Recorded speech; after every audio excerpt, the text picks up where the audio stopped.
All right, guys, welcome back into another episode of To the Show We Go Baseball podcast.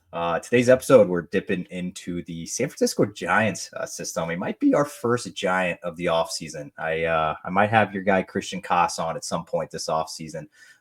He's a good dude to chat with, but I got Carson Seymour on today, and he's one of the newest members on the San Francisco Giants 40-man roster, and I'm going to get into that a little bit. I like to get some boring questions out of the way first before we jump to some off-the-field things that are a little more exciting. But Carson, just want to ask you, I know you're back home right now in the offseason, but what have you been up to so far? Well, I just got married this offseason in November. So I've been married for about a month and a half now. And so now I get to call my wife's name is Sydney, so I call her my wife. So it's kind of nice instead of saying fiance, girlfriend, and get all mixed up, whatever it is. So I just call her my wife now. So that's nice. Yeah, I've just been well, this is the first season, our off season, I've really worked because I had my signing bonus, which was nice, and then they kind of deferred that payment. So now I actually have to work. So I'm doing lessons at one of the local facilities out here in Kansas City called Mac and Sites. So that's actually where I'm at right now. So I think I have a lesson at 3:30, and then I got to run the high school program tonight because the head pitching guys I think something happened with our weight. Like we got a new weight room, so he has to coach in the weight room tonight. So I'm running the show tonight. No big deal there. And yeah, so I've just been training here in the morning and then working at night, helping these high school kids out here in Kansas City. All right, first off, I want to say congrats on getting married. I as well just got married this off season, so Awesome. Congrats to you. I know exactly the process and how big that was, and it's still weird to call her my wife. I've been married 2 months now. I think it's been about a little over two. Time kind of flies a little bit. It's a little weird still having to put on the ring every morning because our wives have been used to it for the last however long you were engaged, but now we got to keep remembering the For ring sure. in the ring box. But so you're in Kansas City right now. Is that where you call home in the off season? So we moved around a few times. Cindy and I, we started off my first off season. She was still in school. We both went to K-State, so Kansas State, and in Manhattan. And my parents had to I think they had a midlife crisis or something. So they bought a house. I grew up in California, and I don't know. They just followed me around, I guess. So they bought a house in Manhattan. So ended up working out good. Like Sydney was finishing up school, and I got drafted in 21, and then that off season going into 2022, I worked out at the K State facility, kind of just trained over there with the guys, and then the next off season we moved to California. So I trained out at Boris, where my agency has like a facility and stuff. So it's like, all right, like I'll just move out there, try it out, see what it is. And of course, Sydney loves California, but it's a little pricey. And then last off season, Sydney started working in Arizona. So I was like, all right, this works out good. Scottsdale, that's where the Giants are at. So trained at the facility out there. And then we ended up getting a dog last off season. His name is Goose. And we had an apartment. It's like kind of annoying, just like taking him out every hour. So we're like, all right, we need to get maybe a backyard or a house. And we're like, all right. At that time, my parents moved back to California, so it was like, okay, maybe we go to California. And they're like looking at rent and whatever, and it's like, all right, well, we don't make that much money, so Kansas City is where we ended up because Sydney's from Kansas City, so it worked out good, and her family's out here, so we see them every weekend basically, and the dog's happy, so that works, and it's a little cheaper to live out here for sure. Yeah, I got a ton of love for. I guess you might be talking about the Kansas side of Kansas City, but I grew up in St. Louis. I lived in Missouri, went to University of Missouri. So I have nothing but love for the Midwest and the state of Missouri. Not so much the Kansas side. I apologize. I'm not too fond of our guys in Lawrence over there, but I don't have any problems with our guys in Manhattan. So I think Okay, that's good. we're good on that front. It's Yeah, just for the sure. Jayhawks, man. Not a fan. I guess we Um, can unite on that one because I'm not a there we fan of the go. Jayhawks either. There we go. All right. So I do want to get into it. Just a little bit about your 2024. Obviously, you've had a very, we kind of talked about a little bit. Your off season's been, I mean, pretty hectic, but in a good way. Obviously getting married, getting added to the 40 man. So now that you're officially added to the 40 man, has it kind of like sunk in yet that you have a shot in this next spring training of making the big league club out of camp? For sure. I mean, last year I got not like the non-roster invite, and I was like, "Oh, I can make the team out of spring training." Like, like super confident in myself, but then you don't really like out now knowing what I know now, it's like, "Oh my gosh, there's so much like the business side of baseball is kind of crazy." And I was like, not in for it in a bad way, but it was like definitely a little humbling. We are like, "All right, well, I got to strap it on, have a good season, whatever." And make do with what I have. But it was definitely a good experience that first spring training. But now it's like, all right, like not necessarily free game, but it's like, you now there's a better opportunity to maybe try and make a roster now that you're on the 40-man roster. Yeah, and obviously, you spending this past year in AAA and pitching out in the PCL, which is I got a couple questions about that later on. I know the PCL is very hitter friendly, and the ball absolutely flies out there. So I do have a few questions about that later on. But obviously, you pitched this year in Sacramento, and you got your feet wet in the AAA level here. What kind of things did you learn about yourself this year? Were you working on anything? I guess what were some of the takeaways from 2024? Yeah, 2024, it was one of those seasons that was like not necessarily up and down, but it'd be like some really good starts, like back to back to back, and then all of a sudden a little bump, and it's like, all right, now you got to go back to the wheel, kind of see what we did wrong. And honestly, like this season, I just didn't feel completely timed up like the whole the whole year. Like there would be outings where I'm like, all right, I'm good, I feel on time, and then other times you're like, wow, what is going on? Like I don't, and it was obviously a little different too because we fly everywhere, and like in the lower levels you're just riding the bus. Well, by the way, I love the bus rides. Like there's You nothing better than do. riding the bus. Yeah. So that was a little different, and obviously the PCL is elevated, and that's like part of it, but it's not. I throw my majority sinkers, so it's like, all right, well, hopefully you just get a bunch of ground balls today. Maybe they'll lift one or two, but for the most part, it's just trying to keep the ball on the ground. And yeah, so it's definitely learning. I would say the hitters have a compared to Double A, their approach is like it's pretty personalized hitter to hitter versus like when you're in the Eastern League playing Double A and like facing all these prospects, they're just really talented, And I wouldn't say like raw, they're definitely more than raw, but it's just like all right, they're going for it, they're swinging for the fences, and the approach is definitely more refined in Triple A, and that's like the biggest thing, that kind of cat and mouse game, noticing that and just adjusting to that as well. I always find it fascinating too, just being around AAA clubhouses. It's so much different than being in a AA clubhouse. And as in, you're sharing a locker room now with guys that have MLB experience and guys that you could be sitting right next to a pitcher who pitched for the Tampa Bay Rays for the last 6 years or whatever it was, and then you have guys like yourself that are brand new and they're still coming up. And did you have any instances this year where you either, whether it was like a throwing partner or if you just had a locker by a vet, that somebody that had made their debut, and did you get a chance to like pick any brains or anything like that with any of the veterans on the team? Honestly, like our team in Sacramento was pretty young. I would say like I think our oldest guy was 30, maybe like at the end 32, but there wasn't a whole lot of guys. Like I know Johnny Cueto was on a few teams that we played, so that would have been like kind of cool, like experiencing that. But I had a I had a good catch play partner. His name's Spencer Howard, so he has some big league time, and yeah, we just I mean, we talk for a little bit and throw and like just do a bunch of like mobility work and just not necessarily like talk about baseball a whole lot, but just it was just like I guess a good friend for the season. And I like obviously have my buddies that I went up through the Giants organization with, and like not necessarily a whole lot of veterans though, I would say. Like some guys with a little bit of showtime, nothing like hanging out with a Johnny Cueto or something like that. But yeah, it was still a good experience because then you ask them like, what does it take? What is it like? All this stuff, and they're probably like, all right, shut up, kid, like whatever.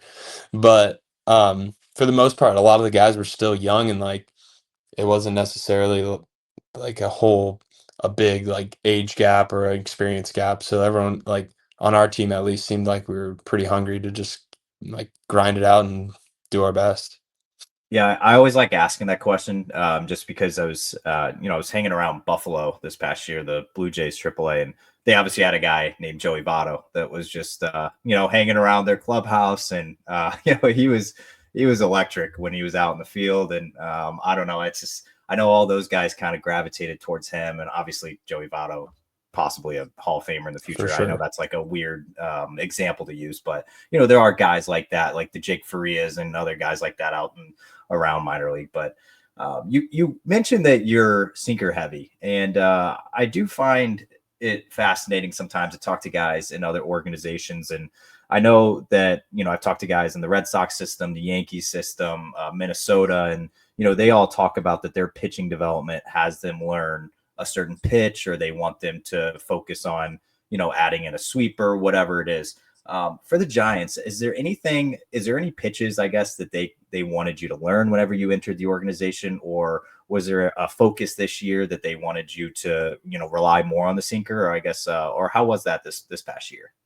I think the Giants do a really good job of kind of personalize like they already know the stuff you have, and I was with the Mets, and originally I got drafted by the Mets and got traded over in 2022, and the Mets and the Giants were a little different. Like the Mets were kind of heavy on the four seam up. Like I don't know if that trend's necessarily dying, but like I think with the Giants especially, it's like, all right, this is your these are your best pitches. Like you should throw these more often than not. Like stick to what you're good at, and then if we need to add an extra pitch or increase the usage on some things, then we definitely will. And they're getting me to start throwing my changeup more, and I think that's something that I've been really focusing on this off season, and also just towards the end of the year started to throw it more and kind of trusting that pitch because sometimes I'll throw it like it's more of a harder changeup than a changeup like a traditional changeup that's like 10 off. So it's like trying to figure out when to throw it, how to throw it, and just working with my pitching coach and working out in bullpens and stuff and figuring it all out. You had just brought up obviously the trade, and it's been a couple years now since you were traded. How long did that take you to get truly settled into the Giant system? Honestly, it was like pretty seamless because I got traded over with my roommate Nick's Walk, and so we were like two peas in a pod, Like obviously we're two different personalities for sure, but it was like I already had a built-in buddy, so we would just hang out all the time. But it was like I got traded in like in high A, so everyone else there is like doing the same thing we were doing in Brooklyn, and just kind of it was more seamless than not, but it definitely like didn't rock my world, but it was like, whoa, like they talk about you like some guy in high A for like some then all the way up. The GM's talking about you trading you, and like you're just not a piece of meat in a bad way, but you're kind of are just like just a body. So it's kind of cool to think about it like that, but also like working right into the Giants org, and it was pretty easy. Yeah, it's did you have any interesting story? Like I always find it so like so funny that some minor leaguers are just like, yeah, I either found out from the Jeff Passan tweet or it was like something else. Like, did you have any weird story like that? Well, so we were doing PFPs. It was like 2 hours before the deadline, and we were doing PFPs. And my buddy Nick, the manager from our high A team, like pointed at him, and he was like, I was like, "Ooh, you just got traded, bro!" Like, talking smack. And then um, he goes down the tunnel, and they tell him or whatever, and then he comes back down and points like that at kind of at me. And then I did one of these where I was like turned around, and then I pointed at me, and he started shaking his head. I was like, dang, like I wonder where I'm going next, because I was like, that was a big thing. I was always giving my friends on the Mets crap. I was like, yo, you guys are so gone, like you guys are traded, like all this stuff, and it ended up being me. But yeah, so we were doing PFPs. I got pulled out of the PFP line, and they're like, hey, you just got traded to the Giants. You have 1 hour to get your stuff, and then you're out of here. And I was like, okay, like that's it. Like where am I going? And so we ended up like, so we got traded, didn't go to the game. We had to pack up our apartment in Coney Island, and then they shipped us from New York City to Spokane, Washington. So we met the Emeralds on the road, and it was I kind of al- different. It was kind of different too, because like we went, our team, we had really talented players, but we didn't have a whole lot of offense. Like at the time, there wasn't a whole lot of offense, and like we got to the Eugene team and it was just like loaded with a bunch of guys and like they were scoring runs and Nick and I were going crazy. We were like, "Oh, this is awesome." And they were just like, "Who are these kids?" Like, "Yeah, this is what we do. We're still like 65-10." And I was like, "Oh." So it's okay. Just kind of sat there, but it was really cool. you know what's also interesting is I feel like in the Met system, all of their teams are kind of like in a little like belt there on the East Coast, and then you go to the Giant system, and you gotta go from Spokane all the way to Richmond and then to Sacramento. You're racking up the mileage if you're getting called up or sent down. I think I saw a thing that the Giants had the most miles between like affiliates on. If you started at low, or I guess in the complex, and had to make your way up through the majors, you're traveling the farthest because you got to go across the country. Yeah, so it's the high A teams in Eugene, Oregon, which is like not bad because I think low A's in San Jose. So you go to Eugene, which is probably like maybe 7 hour drive. I don't know. Up the coast a little bit. And but then yeah, I didn't get called up mid season from high A. So I kind of just went from spring training in 2023 to Richmond, which wasn't bad. But like yeah, those guys, if you get called up and like go place to place, especially well, one of our guys, Eldridge, he went from I think he started in San Jose this year. I don't know. He went from San Jose to Eugene to Richmond, and then he finished the season in Sacramento. So he was just going back and forth, basically, which is kind of crazy. Yeah, I saw that one. They did. I think it was Baseball America or something did it, and I was like, man, you guys are really traveling and racking up the miles there. If you're getting called up mid-season, man, good luck on driving your car across to Yeah. get there. But okay, I got one more baseball related question. I'm going to jump into some things off the field. It's your first spring training coming up as a member of the 40-man roster, and like we said before, you have a shot to make it out of camp. What kind of things are you looking forward to? I know you last offseason you got an NRI, so you kind of got a little taste of being around the big league guys and just seeing what they do. But now that you're a 40-man guy, what kind of things are you looking forward to in this upcoming spring training? I think there's just more of like a level of comfort there, where it's like you were, I mean, non-roster guys are just like your number. I mean, I'll probably still be like at a really high number, but it was like number 88. Um, so like it's kind of fun, but then I think it's just a level of comfort and knowing the facility, knowing who's around, and like now you kind of know the established big leaguers a little bit. I wasn't there to really meet like all of them because I was only there for a couple of weeks, but like this time around, it's just kind of hoping to just stay a little longer, and hopefully make it out of spring training. But yeah, I think it's just being a little more comfortable at the stadium and kind of just knowing everything and working hard. All right, Carson, we're getting to the point where I'm switching to another thing here. It's life before the pros. So we're going to get to know you a little bit before you got into the Mets and the Giant system here. I like to start it off with a very easy slash generic question, but who got you into baseball? Definitely my dad. I don't like he never really played like he played one his freshman year of high school and he kind of stopped playing and he was like he's the smallest guy. He was the smallest guy or something, didn't play. So he's like, all right, I'm done. And then like not necessarily quit, he just didn't try out again in his sophomore like the rest of high school. So he started doing like swimming and water polo, and then he got like my dad's huge. He's like 6'5". Like he still probably beat me up. Well, I don't know, not anymore now that I'm a little older, but like well Christmas I lifted him up, or yesterday, or I don't know, I saw him the other day and I lifted him up and was like, oh, I could take him easy. But like he's a big guy. So he started doing that, and then I don't know, that's just like growing up in California, it's just one of those things where it's like I don't know if it changed, but definitely like I stopped playing other sports in seventh grade. I only played baseball, and like I tried football. I was like, I don't like this at all. Like I don't get yelled at, tackling, whatever. Like I don't know. It's just I guess not in my nature to. Oh, well, I should have played quarterback, but I started too late. It doesn't matter there. But Yeah, so my dad and I just like loved baseball. We watched the Angels. I watched the Angels growing up. Like I didn't miss a game for a while, and then they signed Albert Pujols, and then I don't know, I just kind of lost a little bit of hope in the team and all that stuff. So kind of stopped being a fan once I started playing more and more. And yeah, my dad and I we tried growing up. We tried to go to a stadium every summer. So I think we finished at 20. Once I got to like high school, it was kind of harder and harder because of summer ball and stuff. So we're at 20. We actually saw Mark Burley's perfect game, which was really Ooh. cool. That's like the best game we've been to. I think my favorite stadium is Fenway. Like it's pretty cool.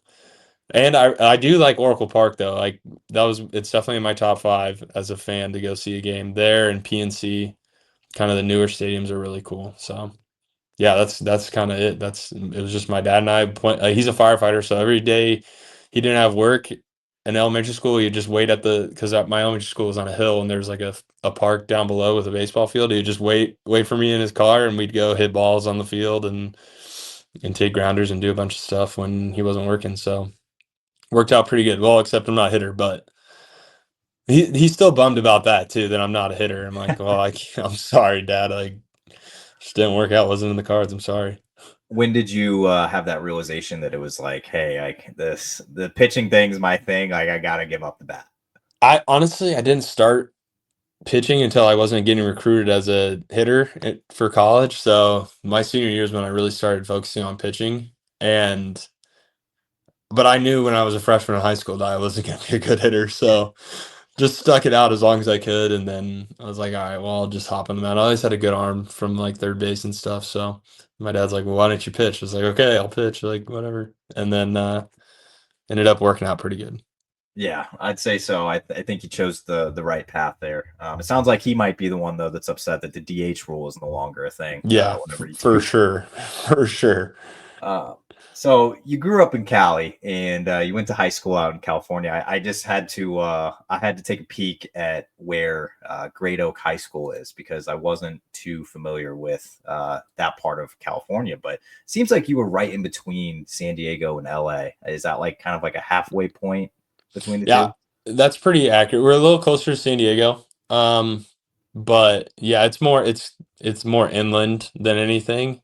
And yeah, I mean, I guess it's just the suburbs, like people it's I guess well now I haven't been back in a long time, but it's like getting pretty big. Like the population's definitely grown a lot. But like at the time it was kind of just like a place where you lived, and then parents, if they worked, would commute to work either in San Diego or LA or Orange County. So it's yeah, it's just like kind of a middle ground. Um, but yeah, there's a lot of good baseball players out there. Andy Thomas, he was with us on the Giants for a while. He actually just got Rule 5 drafted to the Padres. So he's from Marietta. A lot of guys. Yeah, I was gonna ask it too because I was like showing a little bit of love to obviously where you grew up and kind of the place that made you who you are. But obviously California is a pretty big baseball powerhouse. It goes with Texas and Georgia's and Florida's of the world. But so how was the competition growing up? Like who did I guess kind of walk me through how what kind of competition you stacked up against. Obviously you were just talking about some guys from the area, but yeah, I'm sure a lot of pros come from that, I guess, area in between the two. But I guess walk me through how the competition was.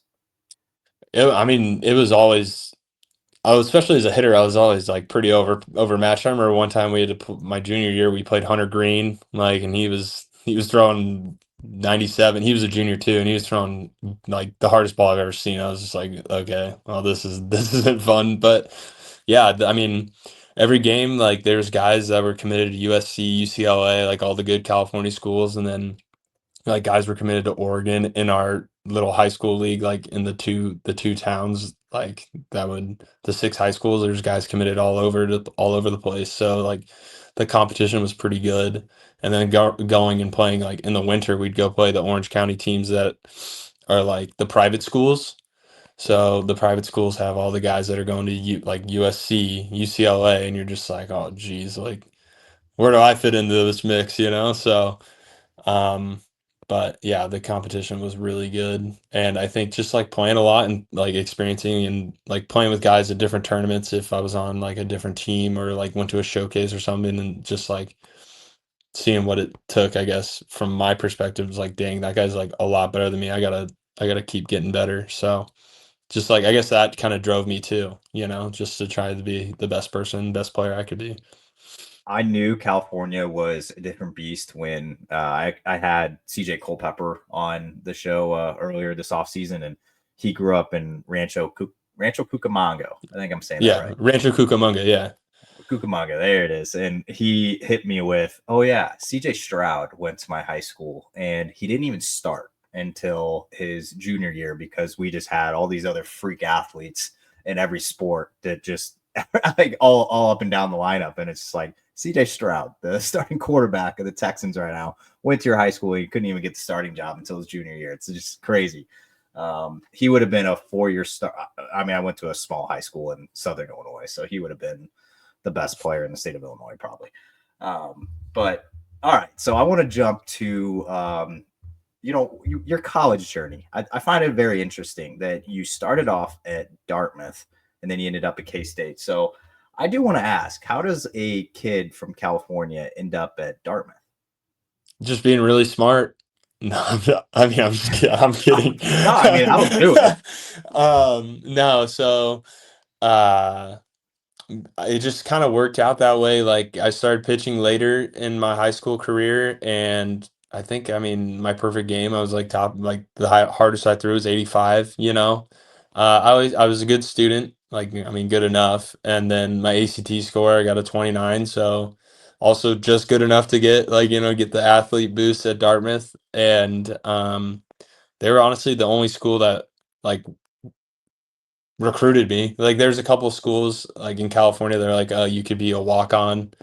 And I was like, oh, I like, okay, maybe if it like all doesn't work out. But I was like, like I'll just go to Dartmouth, like get a good education. Like I didn't even think about the pros at that point because I was still not like wasn't throwing that hard, wasn't definitely not ready to be a professional by any means. And I was like, all right, well, I'll just go and we'll see what happens. And then kind of at Dartmouth, I struggled a lot, like pitching, like the whole thing.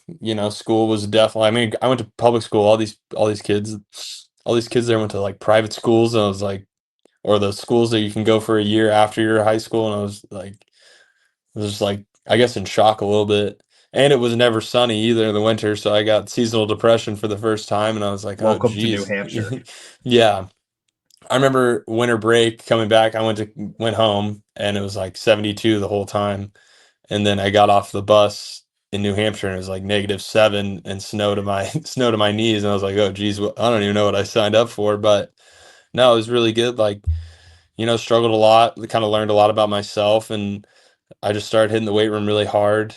Um, Honestly, just trying to compete in the weight room and like beat people because I couldn't beat them on the field at the time, and it all kind of worked out throwing wise. Like I was just doing the right exercises, and kind of by the end of my freshman year there, I hit 95 for the first time, and I was like, okay, like that's cool, like whatever, I'll go play summer ball, and then so basically year by year at the Ivy Leagues, they base their the tuition on your parents' income, and my dad being a firefighter was working like there was fires that season or that October, and also he was working.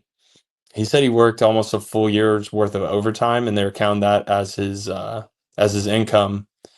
So it would have priced this like I would have had to pay 20 grand more than I was paying my freshman year, and then the next 2 years were going to be full like 80 grand a year. And my dad's like, you're gonna have to take out a loan. Like you might have to take out two loans and be in debt. I was like, all right, like maybe, but then I was like, well, I also just hit 95. Like, I don't know. I don't really want to be a doctor or a lawyer, or economist, like psychologist, all the things people go to these schools for. And that guy was like, all right, I'll go to summer ball and I'll see where it was. So I ended up pitching really well in the Hamptons League. And my coach was like, dude, you like you told me about all the financial stuff, and like you're like I think you should transfer. So I was like, all right. And so I had to call Coach Whalen. Probably the scariest phone call of my life. I was just telling him like, hey, dude, like I'm not gonna, I can't come back. Like I'm not gonna be able to come back. And he was like, "Oh, this is the first time that's ever happened." I said, I'm sorry, coach. Like I just can't do it." So then I was like, before the portal, just a transfer, and like I didn't really want to go to a JUCO after, and ended up at K State. The junior college coach from my hometown got hired as the pitching coach there, and they're like a new staff, the whole thing, and Coach Hughes, the head coach at K State, like he's from the Northeast, so he was like, okay, like come on in, like we'll. Basically, I went on a visit, just like an unofficial visit, checked it out. I was like, yeah, this is really cool. They care about athletics, and school's going to be probably a lot easier.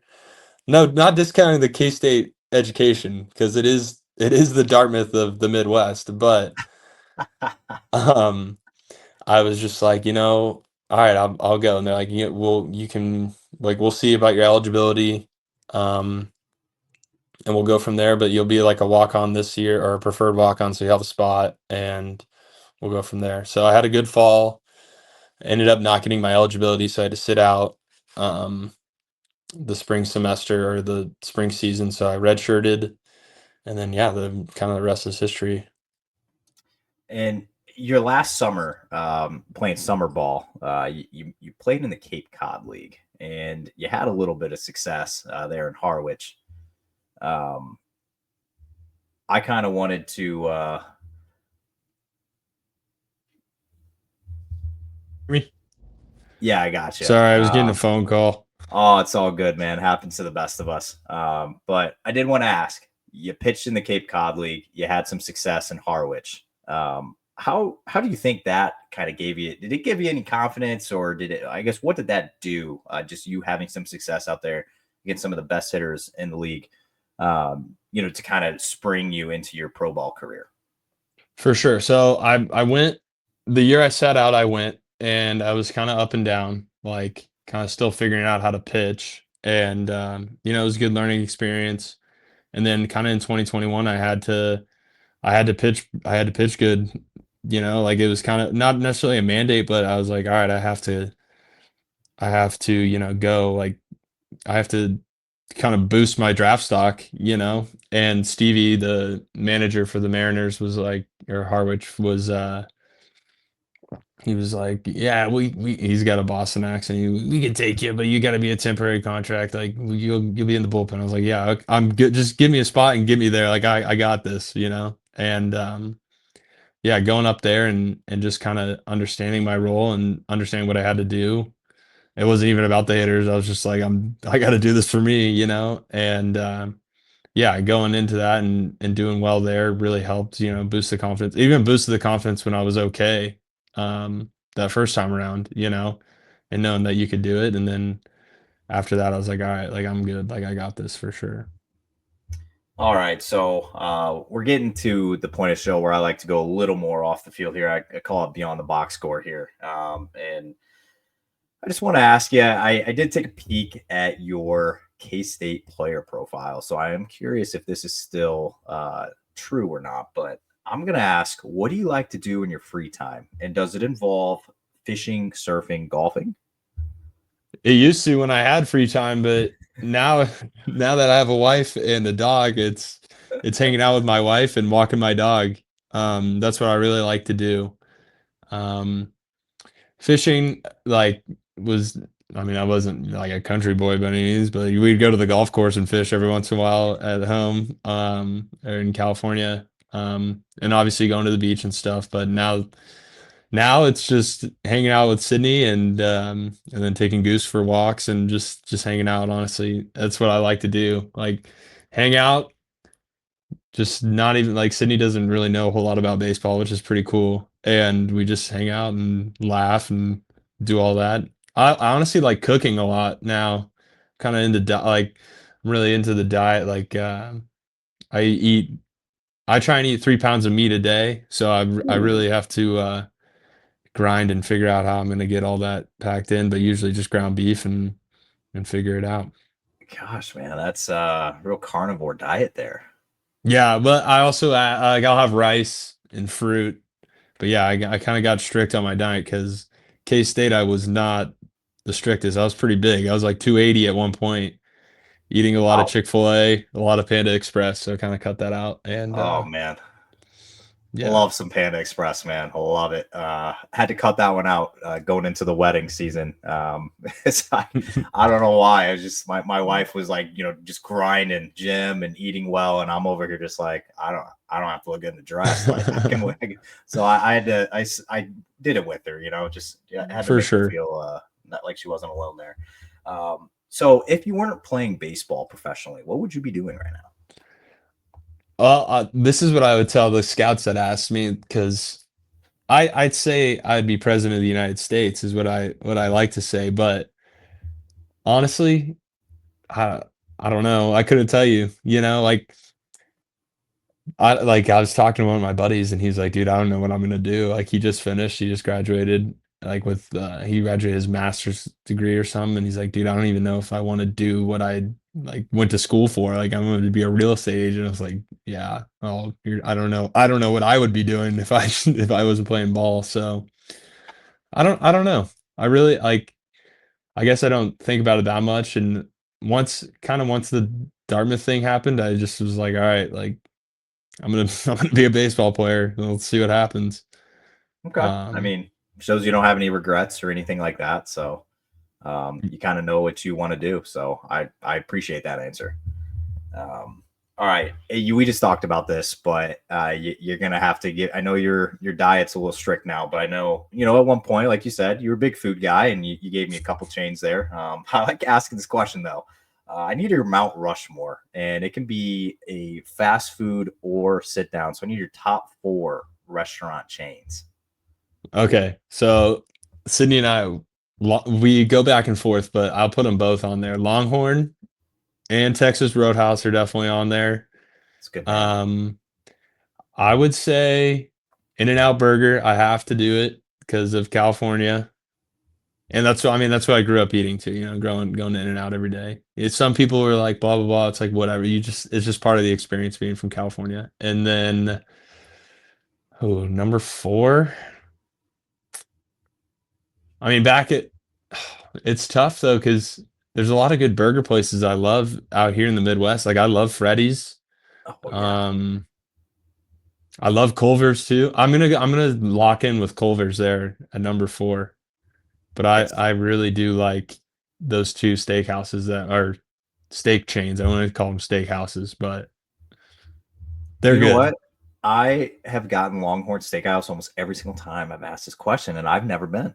Never been to You Longhorn. need to go. You need to go. It's because it's a little different than Texas Roadhouse. This is so we know being in Manhattan, we knew a couple beef people, and they were like, yeah, Longhorn. They get their beef like locally. So like wherever the chain's at, it's kind of wherever the beef, like the local big beef, I guess. But Interesting. that's what they Okay. said. Yeah, and Yeah. you know what? Culver's, I'm Midwest guy, and I always have to tell people that aren't from the Midwest or that haven't lived there before that Culver's is absolutely amazing. I would put that in my top four every time. Um, I, I am just I will do whatever for a butter burger, man. That place is Yeah, it's so fantastic. good. So good. We talked about this a little bit. I know you said you kind of rooted for the Angels growing up. Who are some of your favorite athletes growing up? And it doesn't have to be baseball. I would say, so Tiger Woods for sure. My dad and I actually saw because my mom's brother and my dad's brother kind of are in the golf industry, so they got us that one of them got us tickets to the U.S. Open in 2008, Torrey Pines, like Ooh, to the playoff round. So my dad and I saw Tiger win in 2008. So definitely Tiger Woods, and then Michael Phelps for sure. Um, I just love Michael Phelps. Like he's just the greatest winner ever. And then baseball wise, definitely Vladimir Guerrero, like senior. senior. Okay. He was my favorite player growing up. Like I would just stop everything if he was hitting and I'd watch him hit. And I had a big fat head in my room of Vladdy. And yeah, he was my favorite player growing up for sure. those Angels teams in the early 2000s and even kind of leaking into like 07, 08 were just so fun to watch, man. For It's sure. being a kid growing up in St. Louis, obviously big Cardinals town. But man, those Angels teams like, Tim Salmon and Troy Gloss and Vlad, Bobby Abreu, all those guys, man, they were so fun to watch. Absolutely. All right, so we're getting to the point. I'm going to wrap this up. I got one last little segment here. It's going to take like 2 minutes just off the top of your head. Um, I call it this or that. I'm going to give you two options, and you got to pick between the two, and Okay. no thought required. I might make you defend yourself on some of these answers because if they're in the minority this offseason, which I've gotten a few. So I'm going to start you off with the easiest question of all time because you've already kind of answered this. In-N-Out or Whataburger? Oh, In-N-Out. In-N-Out, hands down. Like I've had a Whataburger,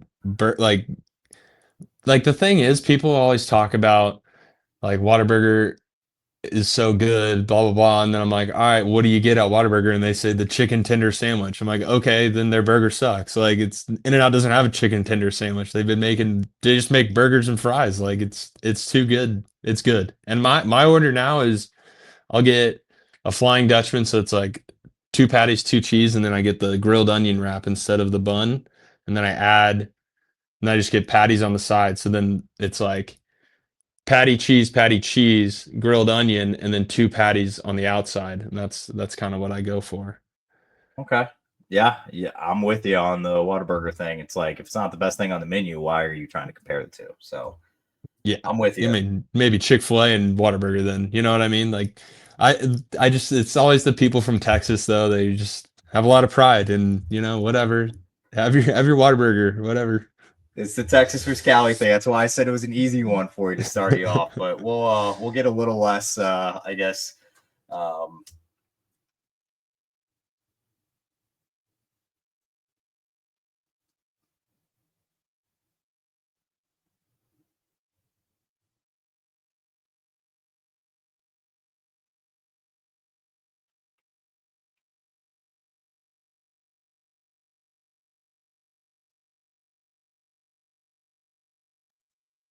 Sorry. People are just calling me today. I don't know why. I don't know what the deal is. oh, you're good, man. I just had a couple more for you, and I'll let you slide. You giving me like 40 minutes of your time, so I do appreciate that. No, it's all good. Um, I don't know what the deal is. Everyone wants to talk to me today. It's like just wait till after Christmas, maybe. I don't know. All right, I got a couple more, and we'll wrap this up here. I know which one you're gonna say here, so you don't got to think about this one. If you go on a vacation, would you rather go to a tropical vacation or would you rather go to a European vacation? I'm going tropical every time. I like working on my tan too. It's obviously tough in Kansas City, but that's also part of my free time also is tanning, but Okay. not a whole lot of that, not a whole lot of that here. So Well, wait till spring training rolls around and exactly. you got it. Exactly. Summertime or fall time? I would say summertime. I like summertime. I mean, fall is great because it's the off season, get some time off, but I love the summer. I like it. I like it nice and warm. Okay. Sunflower seeds or bubble gum? I would say sunflower seeds. I don't really eat seeds, but I'm not a big gum, like, I don't know. I think it's because my sister really liked gum growing up, and like, I just, sometimes just hearing her smack that thing around, I'd just be like, all right, like, I don't Can't know. do I don't this. like it. I don't like it. So I know that you have started quite a few games lately, and you're mostly just a starter now. But I know you've came out of the bullpen a few times in your I guess professional career and I guess career in general. But which one did you like better, starting or relieving? I think I like starting better because you get a better like you get the routine. You don't have to, every game is basically a day off. You get your work in before, but you're just watching baseball, which is nice. And I like starting a lot. I think I like the chess match a little bit, third time through the lineup. But also relieving is kind of fun. Like it's kind of just like, all right, we're gonna go in there, we're gonna do it. We're gonna get it done. We're gonna get outs and hopefully get a win. So which one would you rather watch, HGTV or History Channel? History Channel for sure. I Wow. like yeah, well my degree that I haven't finished yet was political science, but I actually grew up.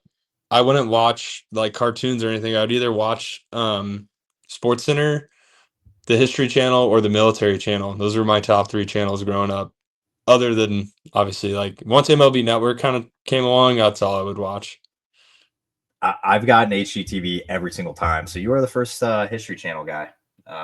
But I'm with you. I like them both. That's why I ask it, because I think it's very like, I don't know, they're kind of even for me. I don't care which one I watch. I like them both.